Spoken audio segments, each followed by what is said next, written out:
আসসালামু আলাইকুম। Welcome back to my channel excel cozy cafe. বন্ধুরা, যথারীতি হাজির হয়েছি নতুন আর একটা ভিডিও নিয়ে। এই ভিডিওতে আমি খুবই ইন্টারেক্টিভ একটা টিপস আপনাদের শেখাবো। সেটা হলো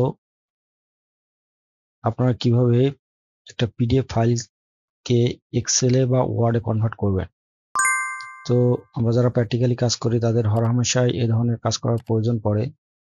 তো এখানে একটা জিনিস আমি আপনাদের বলে রাখি, সেটা হলো যদি কোনো পিডিএফ ফাইল ইমেজ থেকে পিডিএফ করা হয় সেক্ষেত্রে কিন্তু ডাটা ক্যাপচার করা সম্ভব হবে না। যেগুলো ডাটা এন্ট্রি করার পরে পিডিএফ করা হয়েছে সেই ফাইলগুলো আপনারা সেইগুলো থেকে ডাটা ইজিলি ক্যাপচার করতে পারবেন।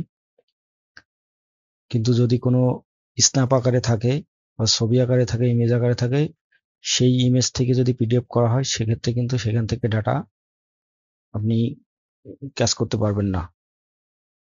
তো যারা মাইক্রোসফট অফিসে 365 ইউজ করতেছেন বা অফিস 2021 ইউজ করতেছেন, তারা ডিফল্ট আকারে এই সুবিধাটা পাবেন। আর যারা তার আগের ভার্সনগুলো ইউজ করতেছেন তারা সাধারণত এই সুবিধাটা পাবেন না। তো আমি যেহেতু অফিস 2021 ইউজ করতেছি না বা আমার কাছে এই মুহূর্তে অ্যাভেলেবেল নাই, সুতরাং আমি এটা পাওয়ার বিআই ইউজ করে আপনাদের করে দেখাবো। তো পাওয়ার বিআই এর হেল্প নিয়ে এটা আমি কিভাবে করা যায় সেটাই দেখাবো। তো যথারীতি আমি পাওয়ার বিআইটা ওপেন করছি। পাওয়ার বিআইয়ের এখান থেকে আমি গেলাম এই যে গেট ডাটার আন্ডারে এখানে একদম নিচেই মোরে ক্লিক দিলাম। আমি এটা যাওয়ার আগে পিডিএফ ফাইলটা আপনাদের একটু দেখায়। এটা হলো আমার পিডিএফ ফাইল। এখানে দেখেন, এখানে এটা একটা সার্কুলার ছিল আইবি এর। তো সেই সার্কুলার হলো সাপ্লাই চেইনের উপরে। তো এই ডাটাগুলো আমার মনে করেন আছে।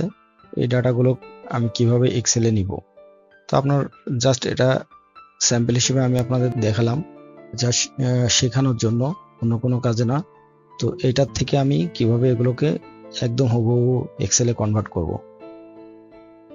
তো যথারীতি আমি পাওয়ার বিআইতে চলে গেলাম। এখান থেকে গেট ডাটার আন্ডারে মোর অপশানে ক্লিক দিব। এখান থেকে পিডিএফ কানেক্টে ক্লিক করব। এখান থেকে আমি আমার পিডিএফ ফাইলটা চিনিয়ে দিব। এটা হলো বসুর যেটা, এই ফাইলটা জাস্ট ওপেন দিলাম। একটু সময় নিবে। দেখুন এখানে ডাটাটা কি কি ডাটা আসছে সেটার একটা নমুনা আপনি পাবেন। এখানে আমি পেজ 1 আর এই পেজ 2 দুইটা পেজের ভিতরে ডাটাগুলো আমার এখানে ক্যাপচার হয়েছে। তো এটাকে আমি জাস্ট বামের এই দুইটা পেজে টিক বক্সে টিক দেওয়ার পরে আমি এটা ট্রান্সফর্মে ক্লিক করব। এখন এখানে পেজ 2 তে কি আছে, পেজ 1 এ কি আছে আমি পিডিএফ এ দেখে যাই। এই যে ব্যাকগ্রাউন্ডটা আমার আছে এই যে পেজ 1 এর ভিতরে আছে, ঠিক আছে। এই যে আপনার এখানে একটু খেয়াল করলে দেখতে পাবেন পেজ 2টা শুরু হয়েছে। এতে একাধিক পেজ থাকার কারণে ও দুইটা পেজে সেপারেট হয়ে গিয়েছে। যদি এরকম আরো অনেক পেজ থাকতো সেক্ষেত্রে আরো অনেক পেজ তৈরি হয়ে যেত। তো এখানে জাস্ট ট্রান্সফর্ম দিলাম আমি। এখন এটা পাওয়ার কোয়ারিতে ওপেন হবে। দেখুন আগের যে পাওয়ার কোয়ারি ছিল সেম পাওয়ার কোয়ারি। তো আমাদের কাজ হলো এই পেজ 1 আর পেজ 2। এখানে দেখুন পেজ 1 এর যেই ব্যাকগ্রাউন্ডের পরে কিছু ডাটা, যেমন এই যে কলাম আকারে কিছু ডাটা ভেঙে গেছে। তো আমার যেহেতু সব ডাটাগুলোই আমার লাগবে, তো আমি যেটা করব, এই কলম সবগুলো সিলেক্ট করব কন্ট্রোল এ দিয়ে, এবং এটারে আমি অ্যাড কলামের আন্ডারে মার্জ কলম করব। ঠিক আছে, এখানে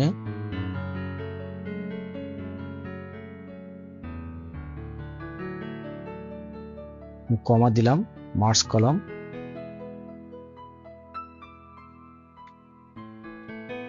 এটা পেজ 1 রাখলাম, পেজ 1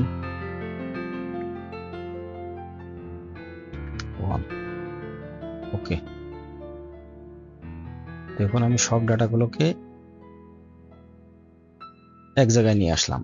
এখন এই কলমটার উপর রাইট বাটন ক্লিক করে আদার্স কলমগুলো আমি আমার যেহেতু প্রয়োজন না, আমি রিমুভ আদার কলম। ঠিক আছে, সিমিলারলি সেকেন্ড পেজেও আমি সেম ওয়েতে কাজ করব। এখানে একটা কলম সিলেক্ট করার পরে কন্ট্রোল এ দিয়ে সব কলমগুলো সিলেক্ট করব, অ্যাড কলমের আন্ডারে মার্জ কলমে ক্লিক করব। ঠিক আছে, কমাতে ক্লিক করলাম, এখানে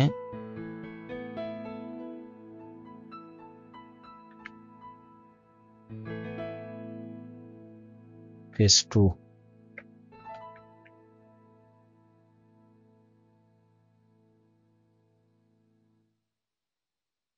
ঠিক আছে। এখন এই কলমটা সিলেক্ট করে রিমুভ আদার কলম দিলাম। দেখুন আমার মোটামুটি 80% কাজ আমার শেষ, ডাটাগুলো আমার কিন্তু চলে আসছে। এখন আমার একটা কাজ আছে, সেটা হলো আপনার একটু খুব ভালো করে খেয়াল করবেন।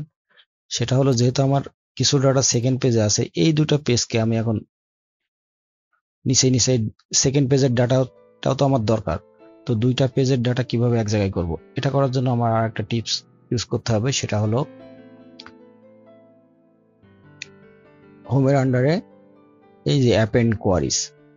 ঠিক আছে, অ্যাপেন্ড কোয়ারিজ এর ভিডিও এর আগে আমি আপনাদের দেখিয়েছি, সেখান থেকে আপনারা প্রয়োজনে দেখে নিয়ে আসবেন, বা আই বাটনে আমি আমার এই আগের ভিডিওর লিঙ্কটা দিয়ে দিব। সেখানে অ্যাপেন্ড কোয়ারি বা মার্জ কোয়ারি এই জিনিসগুলো আপনার খুবই ইম্পর্টেন্ট পাওয়ার কোয়ারিতে।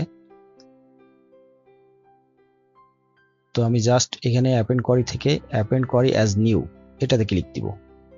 ঠিক আছে, এখন আমার পেজ 2 যেহেতু এখানে সিলেক্ট ছিল, পেজ 2 আগে আসছে, আমি এখান থেকে পেজ 1টা দিলাম। ঠিক আছে, এখানে দেখুন আমি আগের ভিডিওতে 3 or more টেবিল থেকে দেখিয়েছিলাম অ্যাপেন্ড করা। এখানে জাস্ট যেহেতু আমার দুইটা টেবিল থেকে ডাটা দরকার, আমি আর 3 or more টেবিলস ক্লিক করব না, আমি জাস্ট এখানে এই 2 টেবিলসে এই রেডিও বাটনে ক্লিক করব। এখন সেকেন্ড টেবিলটায় আমি পেজ 2 এটা সিলেক্ট করব, জাস্ট ওকে প্রেস করব।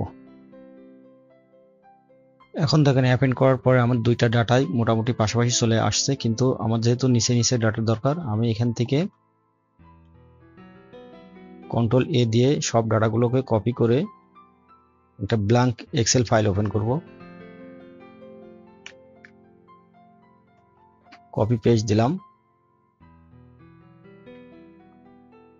দেখুন কত চমৎকার ভাবে আমি পিডিএফ ফাইলের ডাটাগুলোকে এক্সেলে কনভার্ট করতে পারলাম। আপনারা চাইলে এটা এক্সেল না হোক, যদিও আপনার এক্সেল বাদে আপনার যদি ওয়ার্ডে প্রয়োজন হয়, আপনি ওয়ার্ডে পেস্ট দিবেন। আমি ওয়ার্ডে পেস্ট দিয়েও দেখাই। ওয়ার্ড একটা ফাইল ওপেন করলাম, দেখেন। ঠিক আছে, তো যেহেতু আমি আজকের ভিডিওটা এক্সেল রিলেটেড, তো এক্সেলে দিলাম। এক্সেলে কপি পেস্ট করার পরে আমি পিডিএফ ফাইলটা একটু দেখে নিই কিভাবে সাজানো ছিল। তো প্রথমে ব্যাকগ্রাউন্ডটা একটু বোল্ড আকারে ছিল, আমি ব্যাকগ্রাউন্ডটা কালারটা চেঞ্জ করে দিই, এরকম ছিল। কোর্স ওভারভিউ এটা আমি ফরম্যাট পেইন্টার দিয়ে ই করে দিলাম, বোল্ড করে দিলাম, এটাও সেম। তারপরে ছিল আদার কোর্স, সব ফরম্যাট পেইন্ট দিয়ে আমি একটু ফাঁকা ফাঁকা করে দিই, তাহলে আপনারা জিনিসটা বুঝতে সুবিধা হবে। Responsibility, eligibility criteria, application procedure, আমার আছে অ্যাডমিশন এন্ড কোর্সেস ফি, একটু নামিয়ে দিলাম। Class schedule, assessment and certification, course moderator, disclaimer, almost সব চলে আসছে। এখন যদি আমি ভিউ থেকে গ্রিড লাইনটা উঠিয়ে দিই,